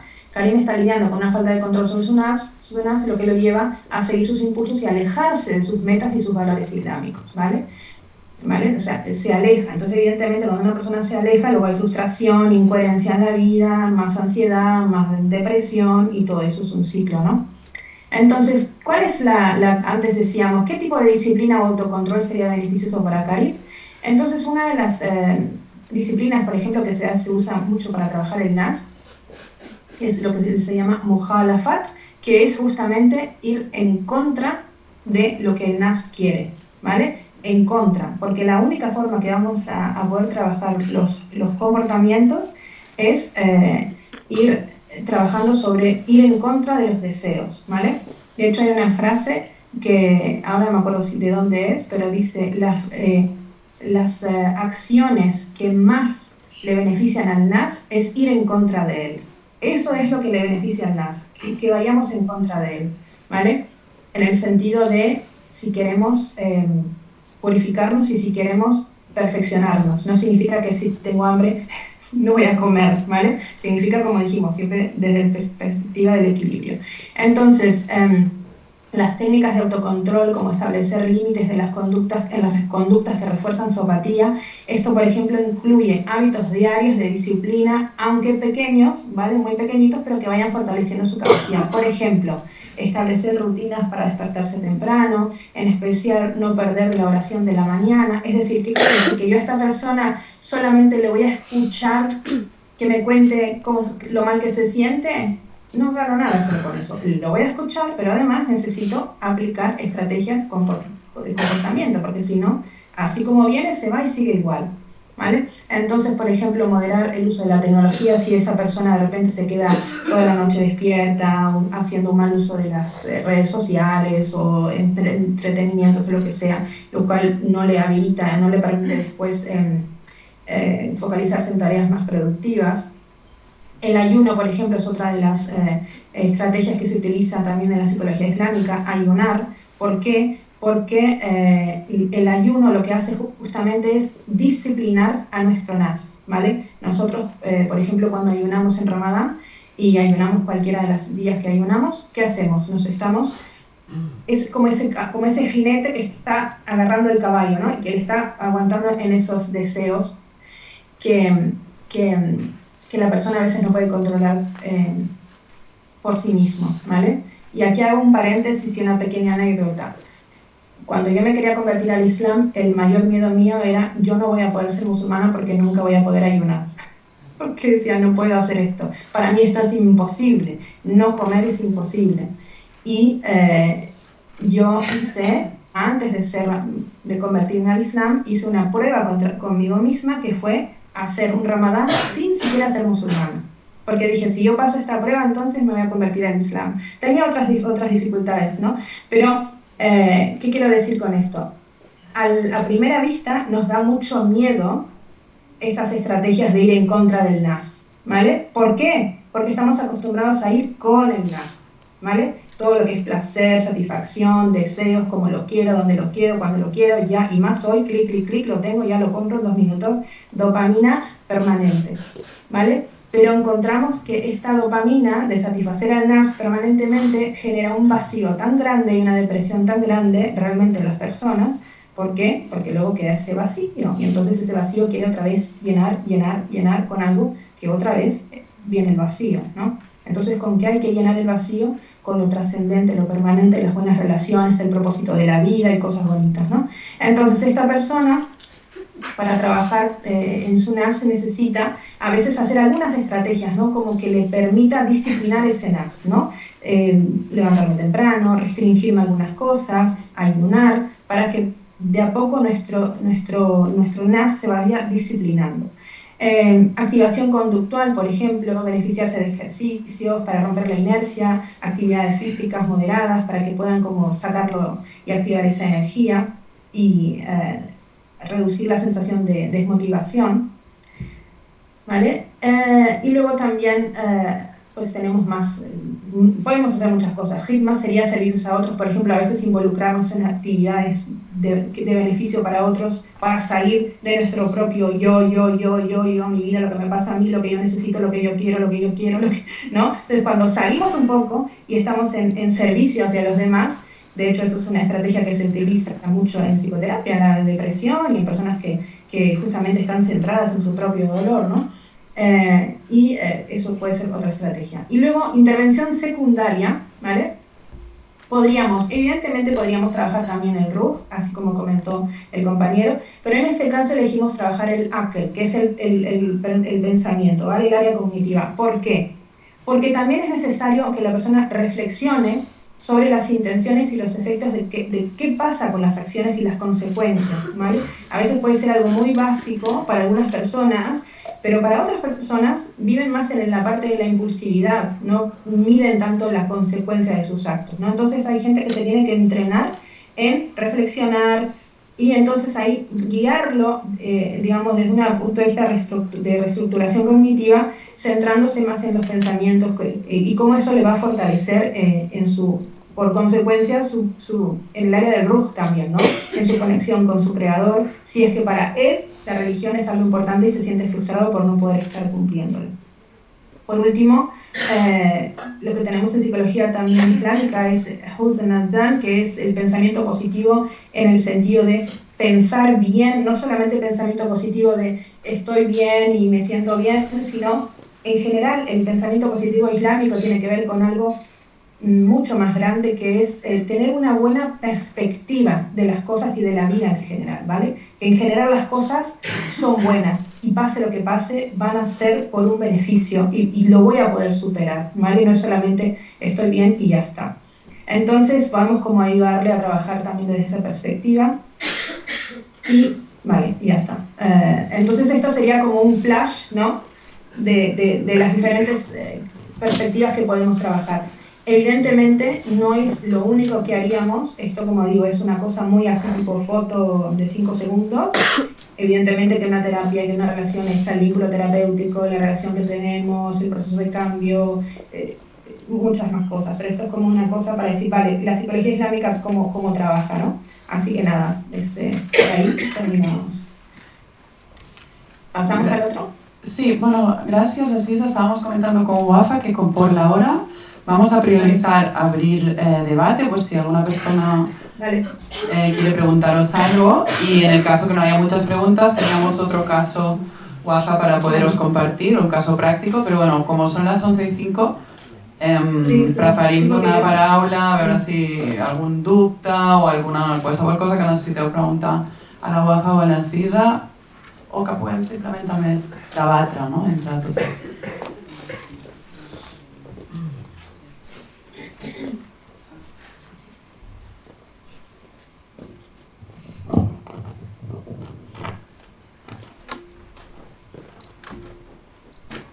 Hi ha 2 preguntes. Si voleu, podem fer 2 o 3 preguntes i després donem el torn per respondre-les. Agafem primer les qüestions del públic.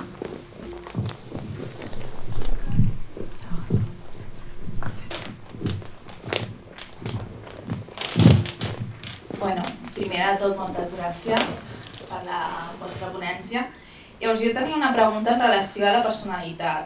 Dintre de la concepció de la psicologia islàmica, com s'entén com es forma la personalitat i on entrarien sobretot les característiques innates de la personalitat?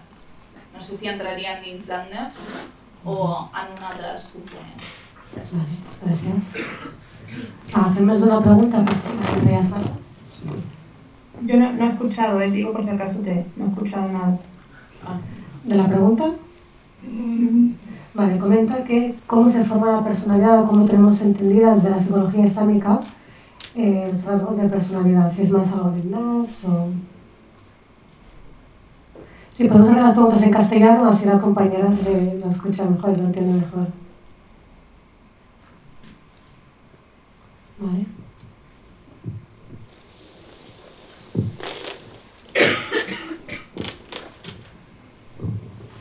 Hola, bueno, muchas gracias.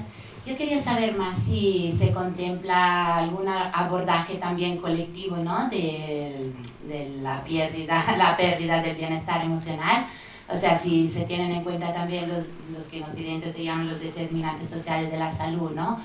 Y porque hacíais referencia, por ejemplo, también a los 12 pasos, ¿no?, que Al-Anon propone, que yo creo que no funcionan simplemente porque tienen una conexión espiritual también, sino porque se abordan de forma colectiva, ¿no?, de forma grupal, etc. Entonces, a ver si alguna autora había contemplado también la colectivización del malestar o si es un enfoque más individual sobre cada persona, ¿no? Gracias. Vale. ¿Has escuchado bien, Adida? Creo que ella dijo que los 12 pasos funcionan no solamente por el aspecto espiritual, sino por lo colectivo. Uh-huh. Sí, sí. Uh-huh. Vale. ¿Alguna pregunta más? Vale, vamos a contestar las que también. Contesto en castellano para que la compañera Aziza también, inshallah, si quiere, pues compartes con nosotras. Nos preguntaba, ¿no, Sara, cómo se forma la personalidad desde un punto de vista de la psicología islámica. Entendemos y partimos desde la base de la fitra, de esta diferenciación o esta individualidad de la que Dios crea a cada persona. Por lo tanto, hay ciertas diferencias y la personalidad forma parte de estas diferencias innatas con las que podemos nacer. Sin embargo, entendemos que el contexto, las vivencias, los traumas, las experiencias de la vida pueden ir afectando a esta personalidad que se traduce en esos 4 elementos que hablábamos antes, en una enfermedad del corazón, o sea, ese corazón, ¿no?, del que hemos partido, que tiene que estar pues puro, pues a lo largo de nuestras experiencias vitales, pues esas diferentes emociones van afectando, y eso, ¿no?, antes decía Aziza, ¿no?, que el corazón está directamente vinculado con la mente y con los pensamientos también. Por lo tanto, cuando hay esta transformación del corazón por pequeños elementos que podamos ir viviendo a lo largo de nuestra vida, pues esto también va regulando nuestra personalidad, además también de esa capacidad de conectar con nosotros mismos y de esa conciencia del nafs, ¿no? Como bien decías, el nafs no es universal para todo el mundo, ya partimos de que hay ciertas diferencias, sin embargo, la capacidad personal de cada persona de trabajar, de ser consciente, ¿no?, de ir en contra de estos apetitos, de estos elementos que a veces pues, ¿no?, tenemos que trabajar, no será la personalidad no se manifestará igual en una persona que ha tenido más control de este nas, de este jinete que nos decía Aziza, que una persona que sí. ¿Quieres añadir algo más, Aziza?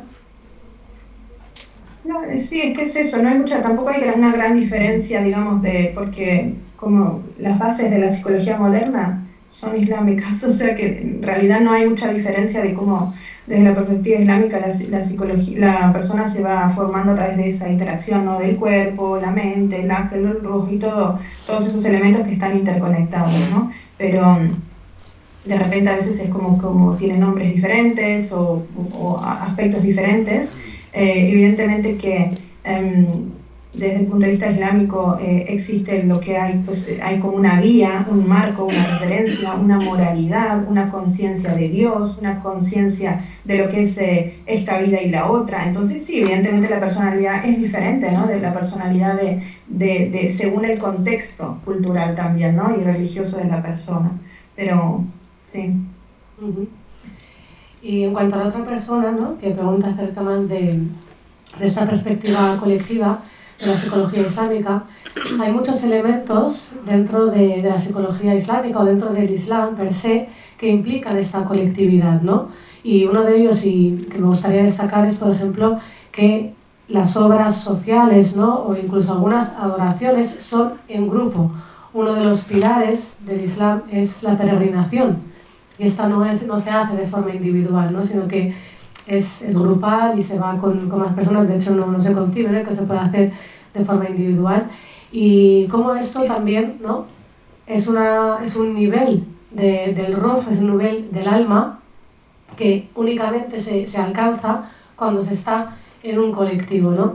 De hecho, hay un concepto en terminología árabo-islámica que se llama umma, que umma es esa congregación de personas, ¿no?, y cómo es elemental que para poder llegar a esa plenitud, a esa satisfacción personal, estés acompañada. Es decir, que no se concibe que puedas llegar a un estado de bienestar emocional, psicológico, desde la individualidad. De hecho, todo lo contrario, ¿no? Y desde, ¿no?, los textos islámicos, pues siempre se fomenta mucho las adoraciones o el estar acompañado, ¿no?, de personas, ¿no? Es decir, por ejemplo, ¿no?, y el Ghazali, por ejemplo, uno de los autores que mencionaba antes, Aziza, comenta que una persona que está en un monte, por ejemplo, ¿no?, practicando pues sus adoraciones correctamente, conectando consigo mismo, siendo consciente de sus niveles del nafs, versus una persona pues que está en una colectividad con personas, ¿no?, que eso pues implica también ciertas dificultades, ciertos retos a la hora también de socializar, pues el que va a estar rodeado de personas, a pesar de que no llegue a lo mejor a ese nivel espiritual del alma o ese desarrollo del nafs, siempre va a ser mejor el que está en colectivo, ¿no?, que el que está de forma individual. Sí, volviendo a los 12 pasos, sin duda que es el factor colectivo es muy importante, como en cualquier trabajo de salud mental y de cualquier grupo, ¿no? Es decir, es muy importante, pero no tengo a mi cabeza así como investigaciones, pero sé que el aspecto central de los 12 pasos tiene que ver justamente con que se le entrega a un poder superior todo aquello que la persona no puede hacer por sí mismo. Evidentemente que el grupo favorece y actúa en beneficio, pero no hay duda que uno de los aspectos que más cambian es eso, porque grupos, trabajos en grupo, hay miles de estrategias terapéuticas de trabajos en grupo, ¿vale? A lo largo de todo este universo, pero que trabajen desde esta perspectiva en grupo y con un ser superior y cada uno de los pasos, seguramente muchos de vosotros sabéis, pero cada uno de los, no es que un paso o dos, es casi todos los pasos mencionan a un ser superior, ¿vale? Es realmente impactante, y muchos de los casos de las personas que reportan, ¿no?, esa sensación de cuando entregué este problema a un ser superior, yo me pude empezar a sentir mejor. Pero más allá de eso, totalmente lo colectivo es importante, y en la cultura islámica, en la religión, en la cultura, en todo lo que es lo islámico, lo colectivo es 100% superior a lo individual. Y eso lo tengo bien claro, porque quizá tu Wafa para ti es como más normal, ¿no?, porque es donde tú has nacido, ¿no? Pero yo, digamos, migré hacia esta parte, digamos, al Islam, yo vengo un poco de la cultura individualista, ¿vale?, del mundo del otro lado, sin ofender, ¿no?, a nadie, o sea, pero esa es mi experiencia, ¿no? Yo vengo un poco del mundo individualista, donde yo y mis necesidades y nuestras cosas, y para mí fue un shock bastante grande aprender a justamente vivir esta otra faceta, ¿no?, de lo que es cómo puedo vivir como un ser humano, pero colectivo. Y de hecho el propio Islam todo el tiempo te está pidiendo que hagas cosas que tienen que ver con lo colectivo. Por ejemplo, hacer caridad, ¿vale?, para trabajar nuestra generosidad, nuestra avaricia. Eso tiene que ver todo con entregar, no solamente el pensar en nuestros deseos y nuestras necesidades. Una vez al año también damos, ¿no?, nuestro zakat a los pobres y a la gente que necesitan, y no es que se lo damos a una organización, sino a personas que nosotros elijamos y queramos, ¿no? Es decir, todo el tiempo estamos justamente rompiendo con este nafs individual que nos hace pensar solo en nosotros, ¿no? O sea, es una cosa que es bastante característico de un poco de la cultura islámica. Te puede gustar o no, ¿vale? ¿Vale? Pero simplemente es así, ¿no? O sea, te puedes acostumbrar más o menos. Eso no significa que uno no pueda tener sus límites y sus tiempos personales y que el individualismo esté mal. No, como todo es equilibrio, ¿no?, en este mundo. ¿Algún comentario, una pregunta?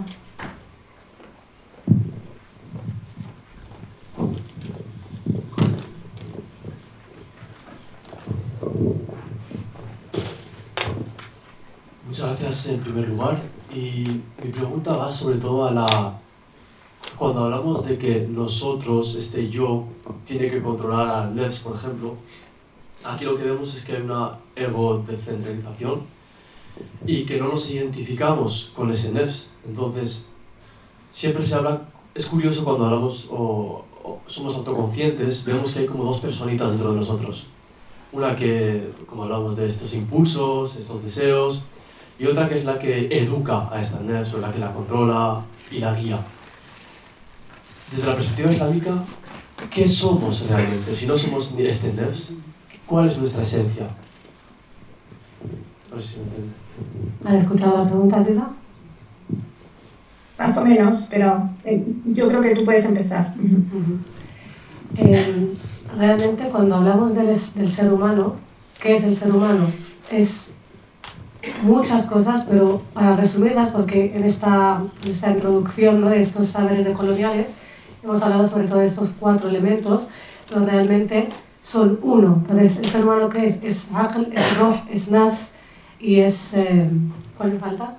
Aql, ruh, nafs y qalb, y el corazón. Aparte de otros elementos, ¿no? Pero para nosotros poder entenderlo, es como que lo simplificamos y lo dividimos en estos 4 elementos. Sin embargo, desde una perspectiva, ¿no?, del conocimiento islámico, no es del todo correcto, porque entendemos que Dios es uno, por lo que el conocimiento es uno. Sin embargo, esta forma de separación, entiendo que a veces suena como que son diferentes cosas que están dentro de nosotros y que a veces cuesta conectar, pero precisamente por eso es importante que veamos cuál es la parte que más me cuesta, porque esto también es un poco muy personal. Hay gente que tiene más desarrollada la parte espiritual y conecta más con el ruh. Sin embargo, hay gente que es más intelectual, ¿no? Que conecta más con esa parte cognitiva. Hay gente que por lo contrario es más emocional, ¿no? Y conecta más con el qalb y así. Entonces, el objetivo un poco de la psicología islámica es juntar estos cuatro y que haya una conexión. Porque muchas veces, ¿no? El problema está precisamente en que están desconectados. Y tenemos el aql, la cognición que va por un lado, el corazón que va por otro, y por esto ese ejercicio de meditación que nos ha hecho Aziza, ¿no? Que no me gusta llamarlo meditación porque realmente no es una meditación de la mente, sino que es más del corazón. Lo que pretende un poco y lo que tenemos que ejercitar es esta conexión de estos cuatro elementos, empezando por el intelecto y el corazón. Y a partir de aquí vamos trabajando el nafs, vamos trabajando el ruh, que esto es a nivel ya más teórico, pero cuando se llega a este nivel de trabajo personal y de realización, el ruh, que es esta parte, ¿no? Pues pura, que conecta con lo divino, este nafs de los diferentes niveles que tiene, el nivel más alto conecta con el ruh y son uno. Eso es lo que llamamos en árabe nafs mutmainna. Que el nafs mutmainna está directamente ligada, o sea, nafs mutmainna, para traducirlo, es ese ego que ya está como tranquilo, ya está realizado. Y como ya está realizado, ha llegado a su máximo esplendor, que conecta con lo espiritual, con lo divino, ¿no? Porque el ruh, esa parte del alma, conecta con lo divino. Y el trabajo del musulmán, ¿no? Yo por eso le digo siempre a mis pacientes que realmente todos deberíamos de trabajar ese desarrollo del nafs, porque el objetivo del ser humano es esta realización y el poder purificar su ego y soltar, ¿no? Esas cosas mundanales y poder alcanzarlo a ese nivel más superior, ¿no? Entonces cuando ya se llega a este nivel, pues como que ya todo ya es uno, ¿no? Porque el ruh y el nafs es uno y ya conecta con el corazón y con todo lo demás. Sí, y como para complementar y como que quizá vamos a ir medio cerrando, ¿no? Pero como para complementar lo que tú estás diciendo, incluso a veces se llega a ver como esos niveles, ¿no? Más elevados como un lugar a donde llegar y donde me voy a quedar. Y en realidad la experiencia humana dista mucho de eso. El ser humano está en permanente ebullición, en permanente olvido y en estado de gafla permanente. ¿Qué es el estado de gafla desde el punto de vista islámico? Es ese olvido de esa ilusión de que somos algo separado, de que vinimos a esta vida simplemente a comer, dormir, trabajar, ganar un poco de dinero y ir al baño, reproducirnos y se terminó la vida, ¿no? O sea, ese estado de inconsciencia, de olvido de Dios, digamos gafla, el estado de olvido, de justamente el trabajo, si alguien me pregunta cuál es el trabajo del ser humano, es simplemente volver permanentemente a ese estado de conciencia y salir de ese estado de gafla, ¿vale? ¿Por qué? Y esa es la esencia humana, no hay que frustrarse, hay que entender que esa es la esencia humana, el ser humano en árabe, ¿no? Al-insan. ¿Qué significa al-insan? El que olvida. Esa es la definición, ¿no? Al-insan es el que olvida. Esa es la definición de gente, de ser humano. Insan, en árabe, insan, gente, el que olvida. O sea, el que se olvida. Entonces, nuestro trabajo es permanentemente estar recordando. ¿Vale? Es recuerdo con compasión, ¿no? O sea, no recuerdo y me machaco y ¿por qué me olvidé? Esa es mi esencia. Mi esencia humana es olvidar. Entonces mi esencia humana es volver a mi estado de fitra, que es esa parte elevada que me va purificando, que me va mejorando, que voy subiendo, ¿no? Pero va a haber arriba, abajo, voy a escalar, voy a ir para atrás. Y esa es un poco la vida. Evidentemente a veces es 2, 3 pasos y de repente van más adelante, otros atrás, ¿no? Pero básicamente es siempre tener esa dirección, ¿no? De que el estado de gafla es algo natural en el ser humano, el estado de olvido es algo natural, y entonces siempre tenemos que estar recordando cuál es nuestro objetivo, nuestro propósito. Entonces, claro, desde la perspectiva islámica, lo hablamos así, ¿no? Quizá para la gente que tal vez no es creyente o que tiene otra, ¿no? O sea, está bien, pero hay un lenguaje universal, ¿vale? Hay un lenguaje universal, ¿no? Si lo traducimos en el que cree, ¿no? El que tiene una creencia, vale, en un creador, en un ser superior, y entiende que esta vida es simplemente un pasaje hacia otra cosa, ¿no? Pero bueno, si lo reducimos a la vida cotidiana y a la practicidad y la cosa más pragmática, es estar recordando permanentemente de unificarnos y volver a nuestro ser esencial y a nuestra fitra.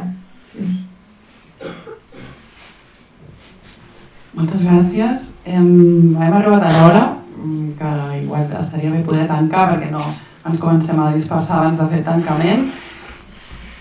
És molt curtet, però esperem que hagi pogut donar algunes idees, algunes pistes, alguns fils dels que tirar a les persones que us hagi despertat més interès.